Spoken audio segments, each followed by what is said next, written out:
Ya, itu Anda tahu maksudnya ya. Anda tidak memberi kesempatan Tuhan menerangkan kenapa ini terjadi. Tuhan, kenapa anak yang begitu aku sayangi kau minta? Mungkin Tuhan akan ngomong, ya, karena selama ini kamu terlalu terikat sama dia. Kamu mencintai dia lebih daripada kamu mencintai aku. Dan kalau itu terus terjadi, hidupmu tidak akan bahagia. Betul? Maka aku meminta dia kembali supaya kamu terbebaskan. Oh, gitu ya Tuhan. Betul? Betul? Apakah Anda memberi kesempatan Tuhan ngomong atau Anda sibuk ngomong memaksakan pikiran Anda? Maka syarat yang kedua apa? Merenungkan kitab suci dan ajaran gereja. Kitab suci itu direnungkan setiap hari. Memang kita jelas.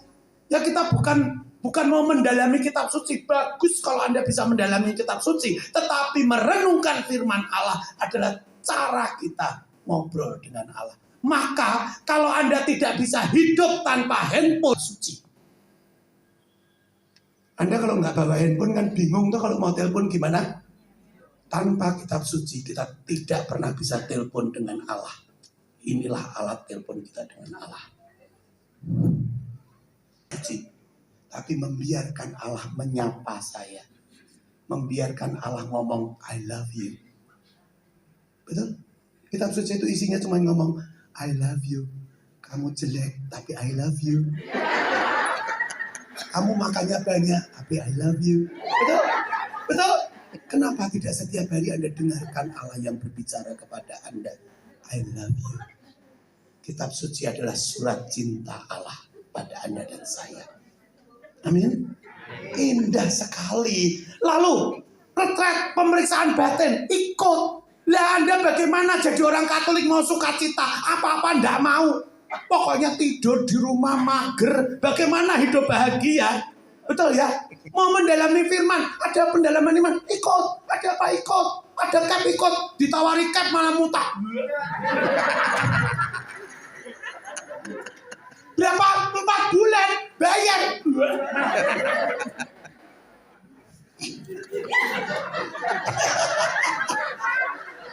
Begitu ya Bu? Ikut.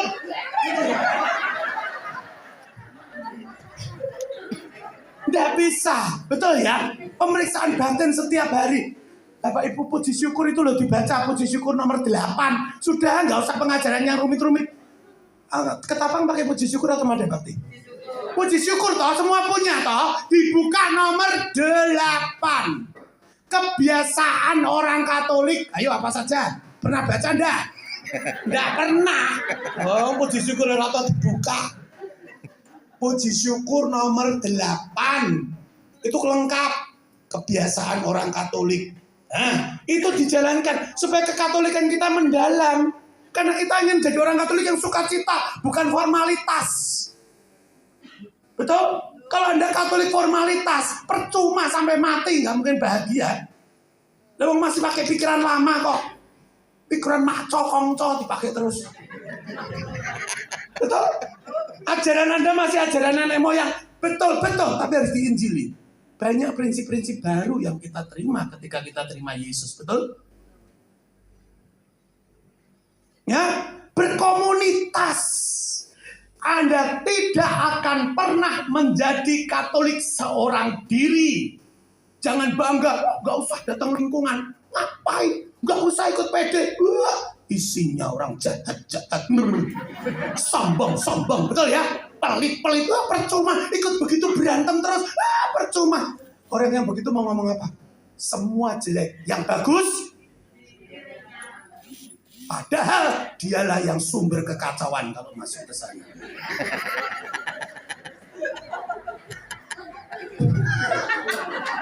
Saya melihat wajah Anda malam ini kok antara sedih dan gembira ya.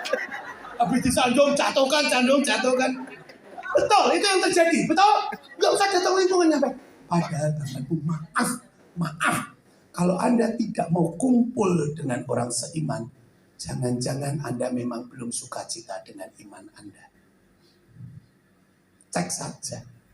Kalau kita tuh ya jelek sama.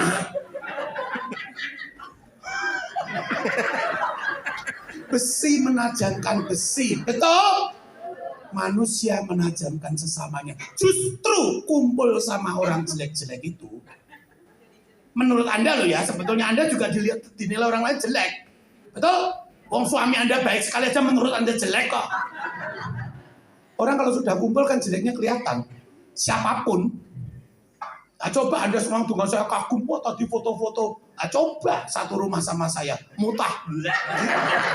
Dan Anda cuma ketemu saya 1 jam. Wah ya kelihatan baiknya. Nah, coba. Betul ya? Hidup sama saya. Gitu sama. Ini cetok lah. Betul? Betul. Kalau kebetulan saya harus ngomong kan memang harus ada yang ngomong kan. Tapi bukan berarti lalu enggak sama. Maka kalau kita berkumpul, latihan. Bapak Ibu, Anda tidak mungkin berlatih mengasihi, tidak mungkin mengampuni 70 kali 7 kali. Kalau Anda tidak pernah difitnah 70 kali 7 kali. Anda tidak akan menjadi pribadi yang bisa mengasihi. Kalau Anda takut konflik. Betul? Anda tidak terbiasa menerima orang lain apa adanya. Padahal Injil katakan tidak ada seseorang yang bisa mengasihi Allah yang tidak dilihatnya bila dia tidak bisa mengasihi sesama yang bisa dilihatnya. Anda tidak bisa, saya mau jadi Katolik sendiri, rosario sehari 10 kali. Pokoknya berdoa yang penting sendiri. Saya mencintai Allah. Anda tidak mungkin bisa mencintai Allah tanpa mencintai ciptaannya. Hati-hati, yang begitu itu hanya takut mengampuni. Jangan-jangan mencintai diri sendiri. Karena berdoanya 10 kali itu untuk diri sendiri. Jadi komunitas harus apapun itu. Maka gereja kita itu luar biasa. Ada hanya gereja Indonesia tok loh yang ada lingkungan itu. Nanti kalau Anda pindah ke Roma tidak usah lapor sama ketua lingkungan. Di sana tidak ada. Langsung Romo paroki. Iya, betul ya Romo ya. Oh, itu hanya Indonesia tok itu. Wah, waktu ke Roma saya bangga sekali cerita soal lingkungan. Padahal waktu di Indonesia jarang ke lingkungan gitu. Dulu tuh kan saya sebel tuh sama lingkungan. Wah, isinya orang tua-tua, kolot-kolot, males banget. Tapi ketika di Roma itu dipuji-puji. Oh hebat ya, saya baru tahu. Oh lingkungan kita hebat. Hebat, hanya Indonesia yang punya. Itu lagi dicontoh loh, dipelajari itu. Monsinyur siapa? Vitus Rubianto itu teman saya kecil toh, itu cerita. Saya baru buat nulis soal lingkungan tuh untuk pembicaraan semua tokoh-tokoh Katolik itu. Kaget kalau kita tuh punya lingkungan yang begitu hidup, betul? Orang di sini biasa atau kamu lingkungannya mana? Ketua lingkungannya siapa itu kan kita biasa. Di Eropa nggak ada itu. Nggak ada. Ya, itu komunitas, kita perlu komunitas. Lalu pelayanan. Anda nggak bisa jadi orang Katolik kalau cuma dilayani terus. Masuk pelayanan sesederhana apapun lah. Di paroki, di lingkungan masuk. Kenapa? Belajar untuk menjadi seperti Yesus. Belajar mendengarkan Roh Kudus yang ada di dalam. Menjadi pelayan. Ya, sesederhana apa? Tidak usah harus aktif sekali. Sampai 1 hari rapat di paroki 3 kali. Atau rapat aktifnya melebihi Bapak Uskup misalkan ya. Malah anaknya ditinggal nasinya gosong terus. Ya enggak bisa. Kita awam. Tetapi ambil bagian. Ada orang, Pak saya nggak bisa apa-apa tuh Pak. Saya nggak bisa apa-apa. Wong saya kalau nyanyi saja lampu-lampu itu pecah kok Pak. Jadi nggak bisa. Saya Korea nggak bisa apa-apa nggak bisa. Saya bilang, Ibu punya mulut nggak? Ya punya toh. Bisa senyum? Bisa. Ya sudah jadi penerima tamu. Selamat pagi. Nggak bisa. Oh kalau gitu ya bisa. Ya sudah. Betul ya? Oh nggak bisa apa-apa. Bagi-bagi kertas itu ya nggak bisa. Bisa lah. Selamat pagi. Tuhan memberkati. Masa nggak bisa sih? Apa ada gunanya? Bapak Ibu, saya pernah mengadakan camp di Semarang. Camp itu protes kayaknya. Camp itu alumni tahun ini menjadi panitia tahun depan. Ada oma-oma sudah umur 80 tahun. Ya waktu ikut camp itu sudah umur 80 tahun. Waktu jadi panitia semangat sekali. Tapi 80 tahun mau disuruh apa coba? Ya, seksi perlengkapan nanti masalah masuk rumah sakit ya toh. Betul ya? Disuruh nyanyi nanti masuk angin. Betul toh? Tapi dia luar biasa setia. Orang kalau sudah ada umur kan setia.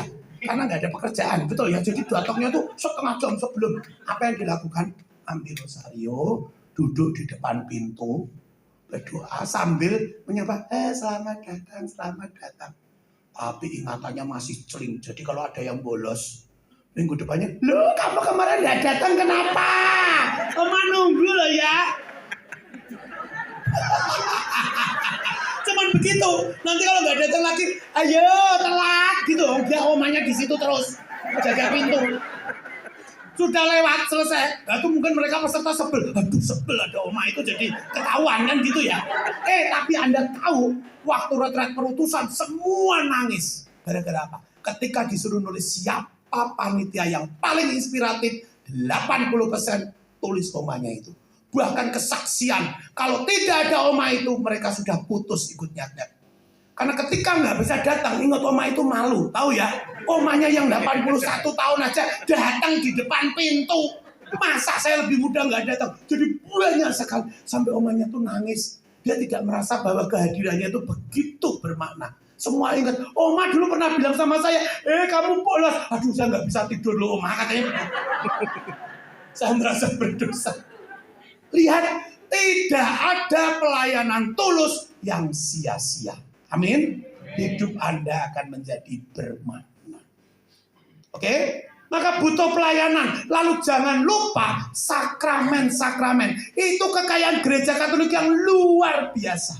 Wah, bayangkan toh ya, bayangkan. Kita waktu berdosa, merasa jauh, ada sakramen tobat. Loh, emang nggak bisa langsung? Bisa, nggak usah minta ampun aja sama Tuhan, sudah diampuni kok. Betul? Betul. Nah itu, apa itu anak yang hilang itu? Anaknya belum minta ampun aja, bapaknya sudah nunggu kok. Berarti sudah diampuni, betul? Tapi kenapa Anda butuh sakramen tobat? Anda dipulihkan. Seperti anak yang hilang itu. Ketika kembali, lalu dipeluk oleh bapaknya. Diberi cincin baru.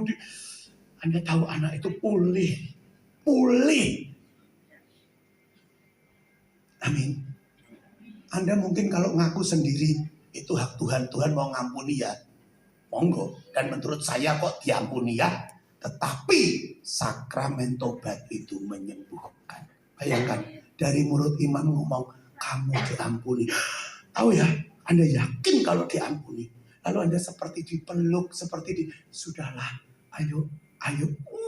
Itu kita segar kembali. Sakramen itu luar biasa. Amin. Meskipun waktu menerima mungkin Anda tidak merasa apa-apa. Dan puncak dan sumber semuanya yang paling luar biasa adalah sakramen Ekaristi. Itu persatuan kita dengan Allah yang tidak bisa ditukar dengan apapun juga. Maka saya heran kenapa ada orang yang nikmat dengan misa streaming. Itu waktu terpaksa oke daripada tidak. Tapi itu sungguh tidak bisa mengobati kerinduan untuk bersatu dengan Yesus. Bapak Ibu, saya itu sudah sangat sibuk. Tetapi waktu pandemi saya mendaftar jadi tatib. Ada tahu tatib itu loh? Yang ngatur-ngatur orang itu loh. Betul ya, sampai ya dalam hati saya tuh karena lingkungan saya sudah tua-tua semua ya. Kalau saya nggak daftar kan nggak ada perwakilan, betul ya?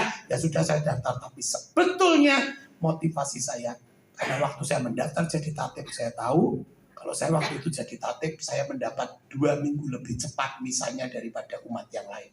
Karena tatib itu sebelum gereja dibuka, Romo bilang 2 minggu ini misalnya khusus buat tatib latihan. Latihan itu loh alurnya mana, masuk keluarnya. Tapi kan saya jadi misa. Demi 2 kali misa itu saya jadi tatib. Dan apa yang terjadi misa yang pertama setelah 1 tahun lebih tidak misa. Waduh nangis sampai nggak bisa bangun. Kangen sekali. Yesus luar biasa. Itu kekuatan.